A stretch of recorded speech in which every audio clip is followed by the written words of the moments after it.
की वजह से इको कर रही थी। आप सबको ऑडिबल हूं मैं? चलें, एक्सेलेंट हो गया जी। राइट, इस सेशन के 2-3 पार्ट्स हैं।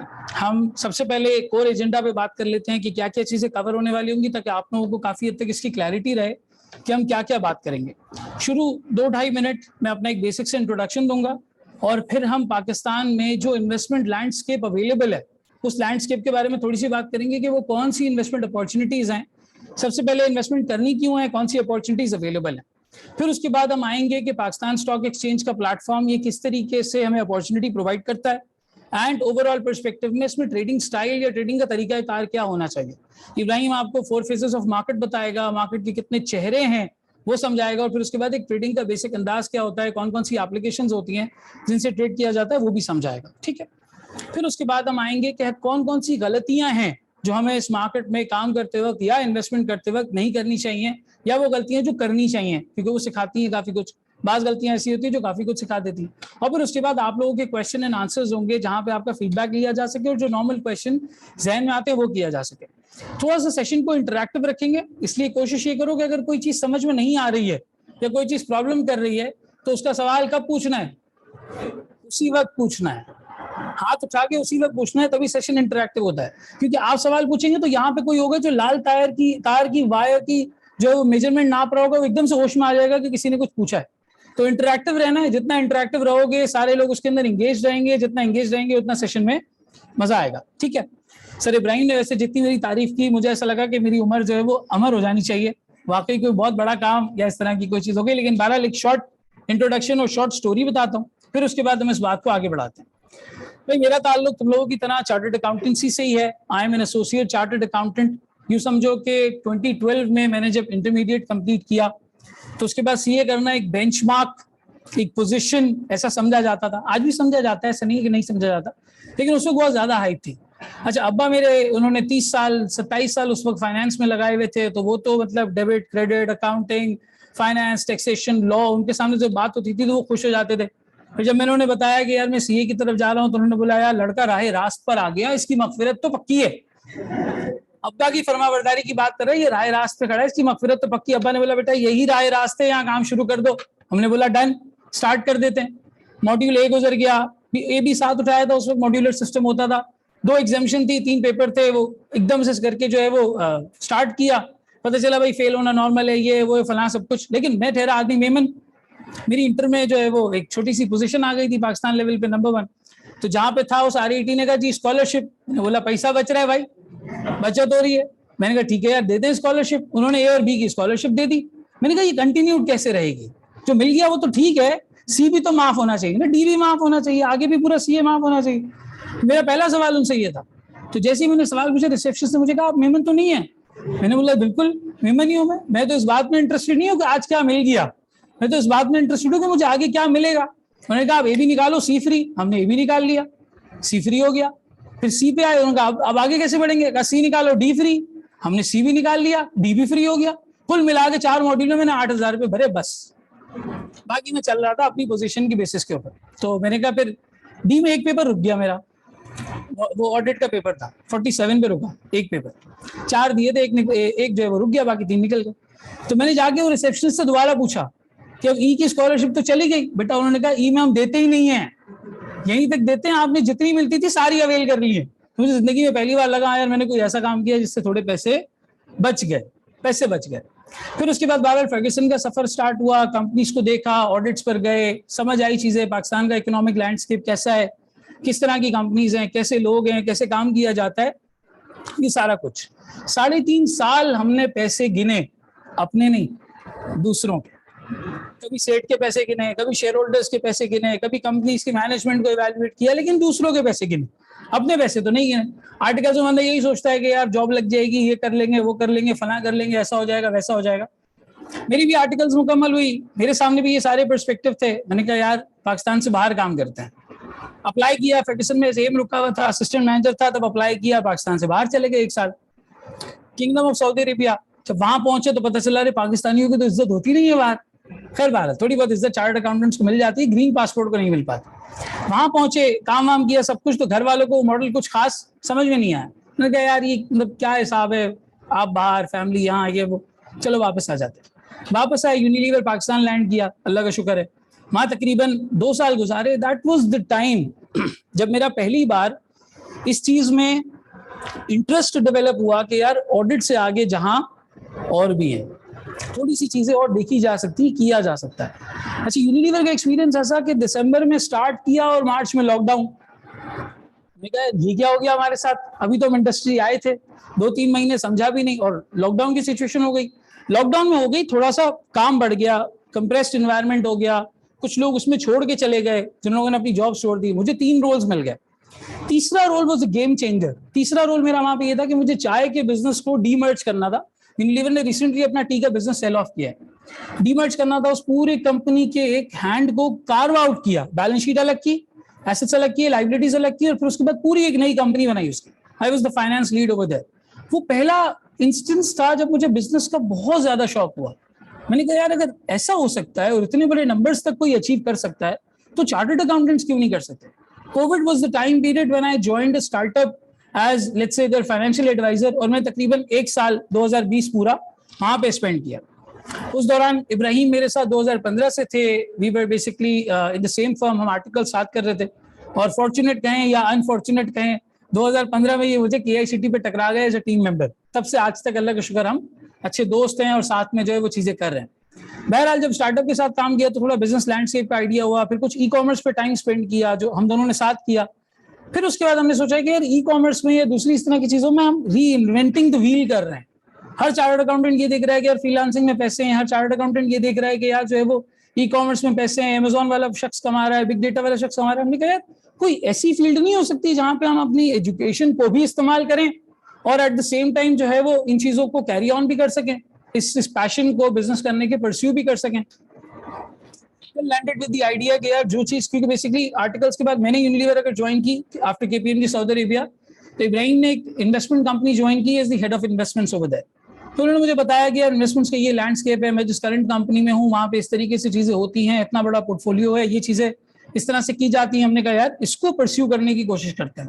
कंपनीज की और इंडस्ट्रीज की अंडरस्टैंडिंग तो बहुत पहले से थी, लेकिन एक ऐसा एवेन्यू निकालना मकसद था जहां पे हम अकाउंटेंट्स की फैमिली को, चाहे वो ICAP के अकाउंटेंट्स हों, चाहे वो दुनिया के बेशतर दूसरी सर्टिफिकेशंस के अकाउंटेंट्स हों, अकाउंटेंट्स को एक मशाले राह दिखा सकें कि यार इस तरह से भी बिजनेस किया जा सकता है। That was the first move.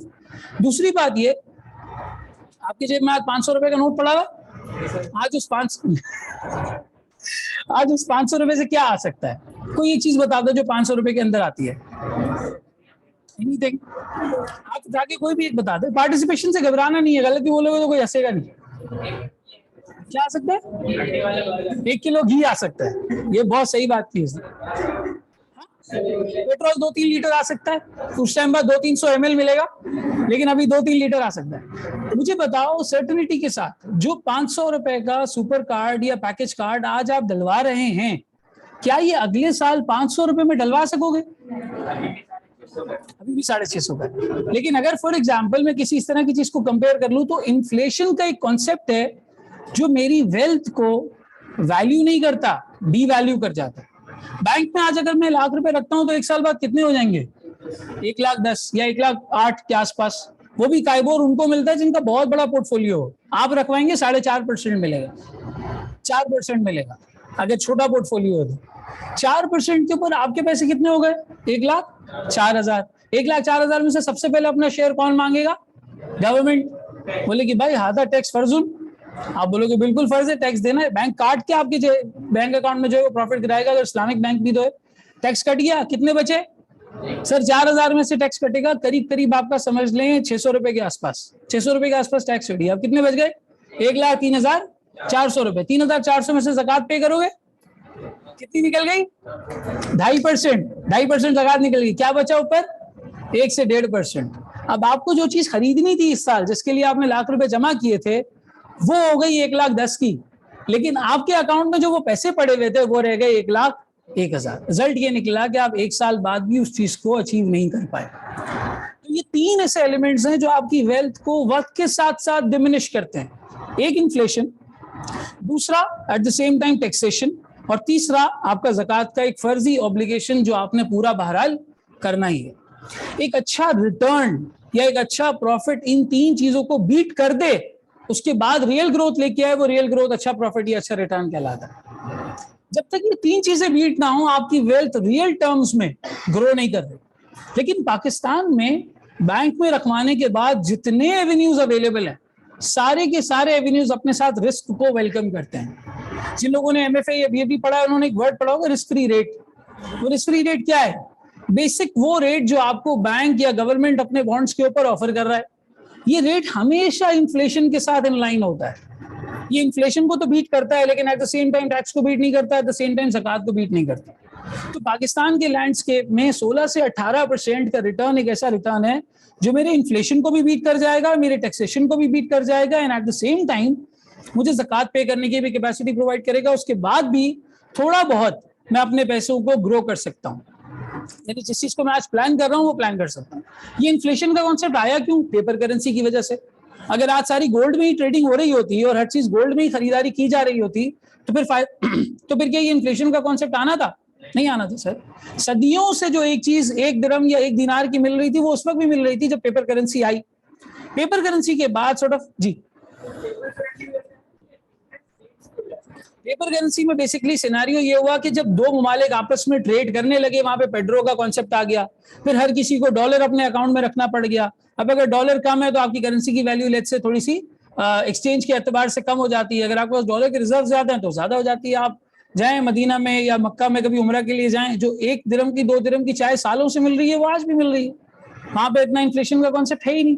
US में भी जो इन्फ्लेशन है वो 1 से 2% नॉर्मलाइज है, आज जाता है वैसे नॉर्मलाइज है। तो पाकिस्तान में चूंकि हम एक कंजम्पशन बेस्ड इकोनॉमी है, एक इंपोर्ट बेस्ड इकोनॉमी है, तो वक्त के साथ साथ हम अपना पैसों का लेवल या जो करेंसी पैरिटी है उसको रेस करते चले जाते हैं। और ये इसको पाकिस्तान में इवैल्यूएट करने का बेसिक या सबसे आसान मेट्रिक डॉलर के साथ इवैल्यूएशन करना है कि आज डॉलर 180 रुपए पे पहुंच चुका है। आप अपने वालिद से पूछेंगे तो वो कहेंगे भाई हमारे जमाने में तो ये 100 रुपए का, 60 रुपए का, 40 रुपए का हुआ करता था।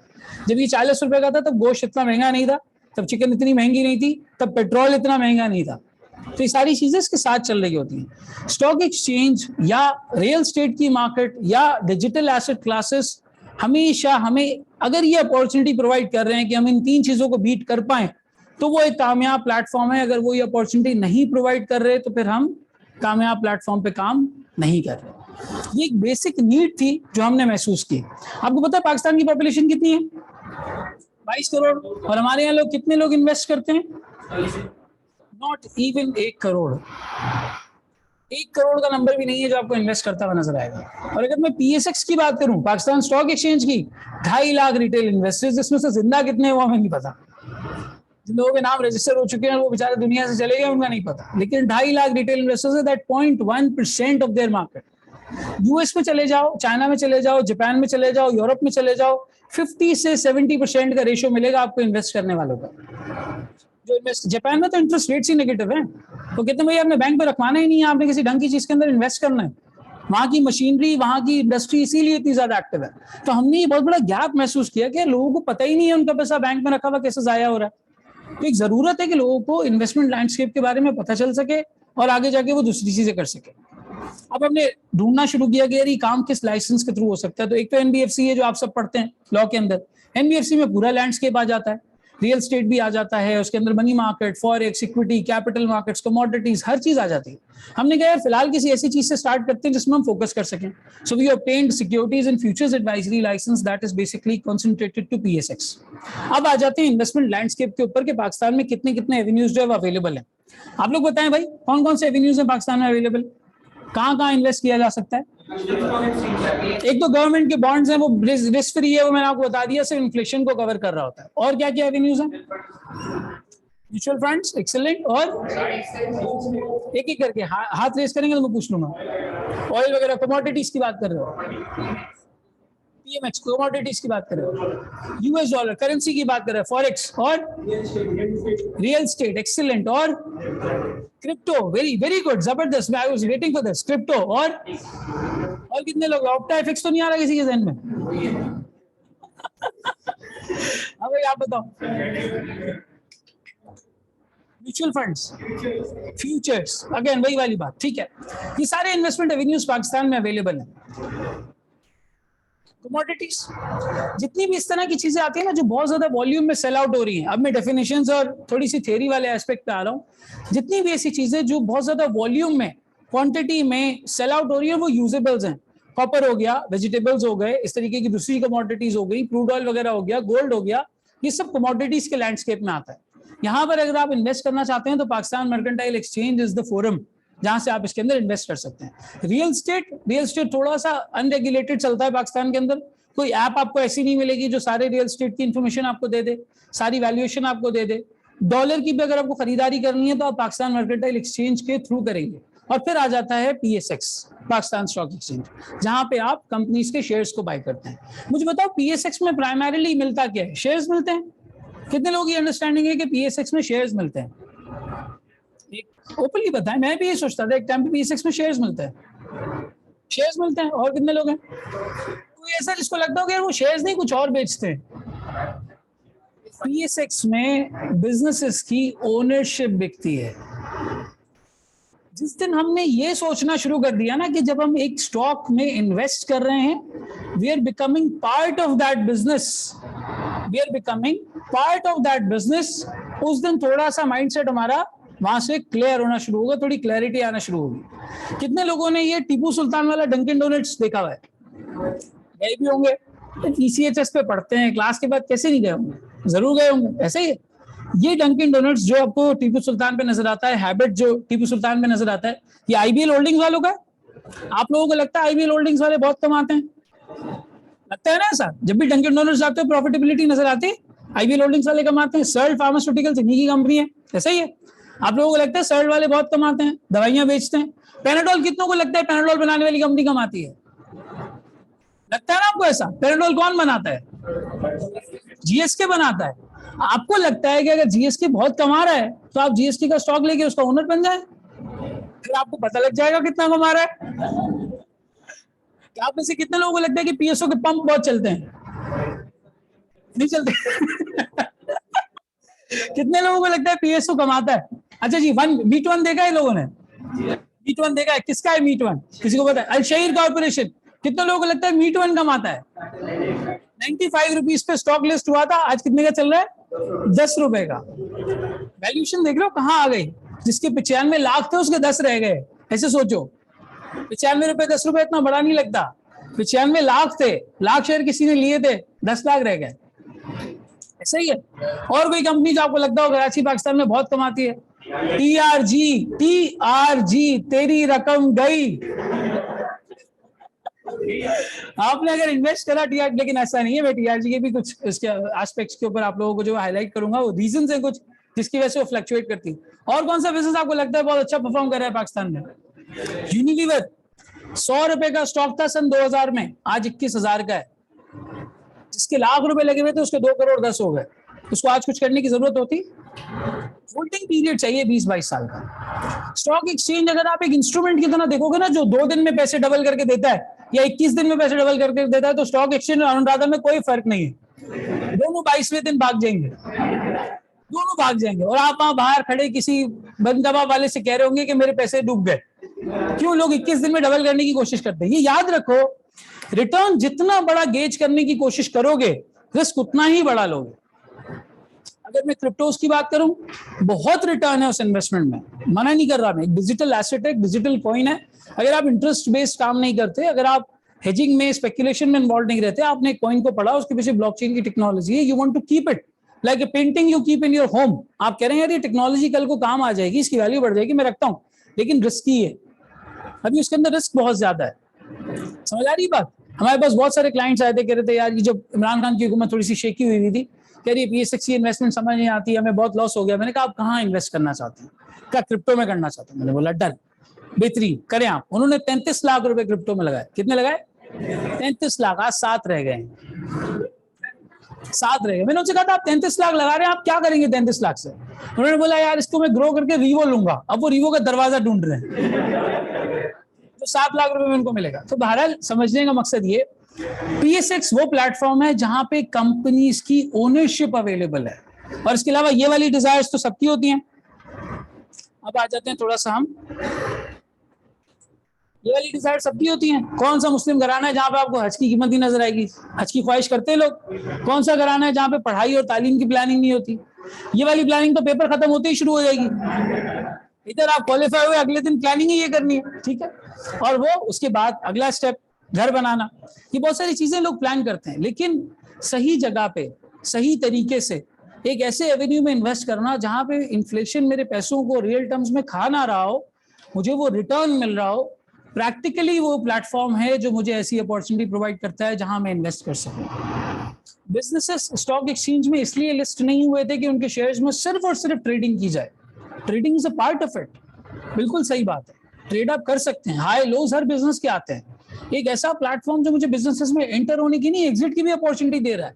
आज आप अपने दोस्त के साथ चाय का होटल खोलो, बंद करना अजाब हो जाएगा अगर वो चल नहीं रहा होगा। कोई मशीन आपसे नहीं खरीदेगा जो आपने इंस्टॉल की होगी, वो जगह का रेंट का डिपॉजिट फंस जाएगा, मालिक कहेगा 6 महीने बाद आना, आपने साल की बात की थी, आपका बिजनेस नहीं चला, मेरा मसला नहीं है, मैं डिपॉजिट कुछ टाइम बाद वापस करूंगा। आप दूसरा कोई बिजनेस ऐसा स्टार्ट करना शुरू करो तो एंट्री भी बहुत मुश्किल है और एग्जिट भी बहुत मुश्किल है। यहाँ पे बिजनेसेस ऑलरेडी लिस्ट हुए हुए, ये आपको over the period return provide करते हैं। अच्छा, अब इस मार्केट में काम करने के दो तरीके हैं, सिंपल दो तरीके हैं। एक तरीका है हमारे पास at the same time fundamental analysis का, दूसरा तरीका है हमारे पास this at the same time technical analysis का। इसको थोड़ा सा समझते हैं, फिर उसके बाद वाला सेशन इंशाल्लाह ताला मैं इब्राहिम को हैंड ओवर करूंगा। जी जी बिल्कुल, मैं स्लाइड आपके साथ शेयर कर दूंगा, नो प्रॉब्लम। फैन ऑफ करवा दो यार ये। और कोई किसी को मसला तो नहीं हो रहा? घर में पानी वानी आ रहा है एकदम जबरदस्त? गैस की लाइन में लीकेज तो नहीं है? वरना एक आध बंदा वहां भी भेज देते हैं अगर कोई मसला चल रहा है। चलो भाई ये फैन बंद करवा दिया, ठीक है। अब इस मार्केट के अंदर जहां आपने पहले स्टेज पे ये समझा कि कंपनीज को ओन करना या कंपनीज में इन्वेस्ट करना मकसद है, वहीं पर यहाँ पे ऑपरेट करने के दो तीन तरीके हमारे सामने हैं। एक तरीका बिल्कुल बेसिक एग्जांपल से चलूंगा। किसान की जिंदगी देखी है आपने कैसी होती है? बीज लगाना है, सॉइल से उसको प्रोटेक्ट करना है, प्रोटेक्ट करने के बाद कोई पेस्ट वो ना आ जाए, कीड़े ना लग जाए, कोई खराबी ना हो जाए, फिर उसके बाद बारिश का उनसर, फिर उसके बाद उससे प्रोटेक्ट करना सही तरीके से। ये सारा कुछ इवेंचुअली करने के बाद वो फसल कब काटता है? कभी 6 महीने बाद, कभी 8 महीने बाद, कभी साल बाद, ऐसे ही। और कभी कभी इतना बड़ा रिस्क होता है कि कोई ऐसा सैलाब आता है जो उस पूरी फसल को बहा के ले जाता है। एक तरीका ये है।